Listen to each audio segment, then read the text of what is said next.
Hello, আসসালামু আলাইকুম সবাইকে। Welcome to my another vlog.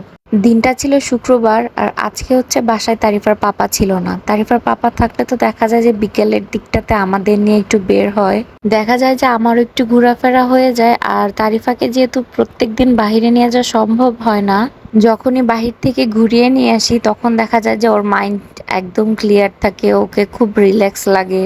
আর আমার মেয়েটা হচ্ছে অটোতে কিংবা রিক্সায় ঘুরতে খুবই পছন্দ করে, তাই হচ্ছে আমি যখন একটু সময় পাই আমি ট্রাই করি ওকে নিয়ে একটু ঘুরতে যাওয়ার। এটা বাচ্চাদের জন্য এক ধরনের রিফ্রেশমেন্টও বলা যেতে পারে। যাই হোক, ওই দিন হচ্ছে সকালের দিকটাতেই ভেবে রেখেছিলাম যে বিকেলের দিকটাতে একটু ঘুরতে বের হব। আর আমার মেয়ে হচ্ছে 4টা সাড়ে 4টার মধ্যে ও ঘুম দিয়ে উঠে যায়। তো আমার প্ল্যানটা ছিল এরকমই যে ও ঘুম থেকে উঠার পর আমরা বের হব। কিন্তু একটা কথা আছে না, যে যেটা প্ল্যান করা হয় সেটা কোনোদিনই হয় না, আর আমার ক্ষেত্রে তো হয়ই না।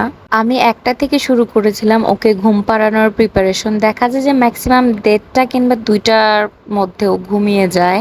কিন্তু উনি ওই দিন হচ্ছে কিছুতেই ঘুমাবে না। ওকে আমি যতবারই ট্রাই করছিলাম ঘুম পাড়ানোর, সে কিছুতেই ঘুমাচ্ছিল না।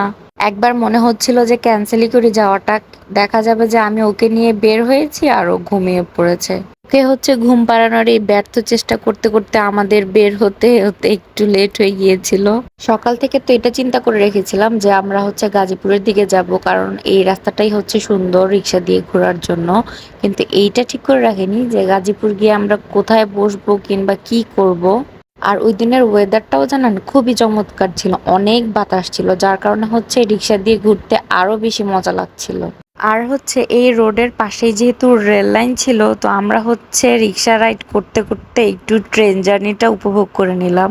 আর ট্রেনের কথা কি বলবো, ট্রেনটা যেতে যেতে মাঝখানেই থেমে গেল, মানে স্টেশনে যাওয়ার আগেই ট্রেনটা মাঝপথেই থেমে গিয়েছিল।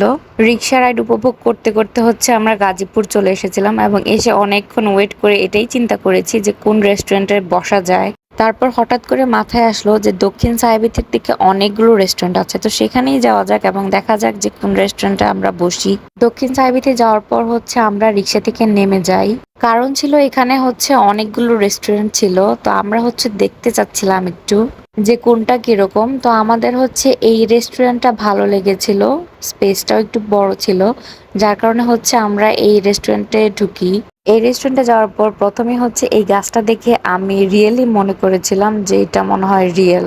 এই গাছটা এত রিয়েল ছিল যে আমি টাচ করে তারপর হচ্ছে বুঝতে পেরেছি যে না, এটা হচ্ছে ফেক প্ল্যান্ট। গাজীপুরের এই জোনটাতে আমি দেখলাম যে অনেকগুলো রেস্টুরেন্ট একসাথে আছে, আপনি আপনার চয়েস মতো রেস্টুরেন্ট সিলেক্ট করে বসতে পারবেন।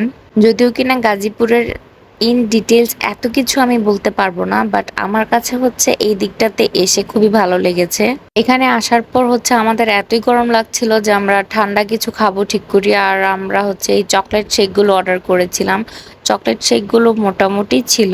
প্রাইস ওয়াইজ যদি বলি তাহলে বলবো যে ভালো ছিল না, বাট এখানকার ফ্রেঞ্চ ফ্রাইজগুলো ভালোই ছিল। বাট রেস্টুরেন্টটা আমার কাছে ভালো লেগেছে, মনে হয়েছে যে বসার জন্য একটা গুড প্লেস। তারপর হচ্ছে এখন বাসায় যাওয়ার পালা।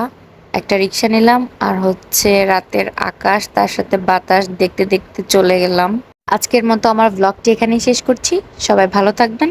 টাটা, বাই বাই, আল্লাহ হাফেজ, see you in my next video.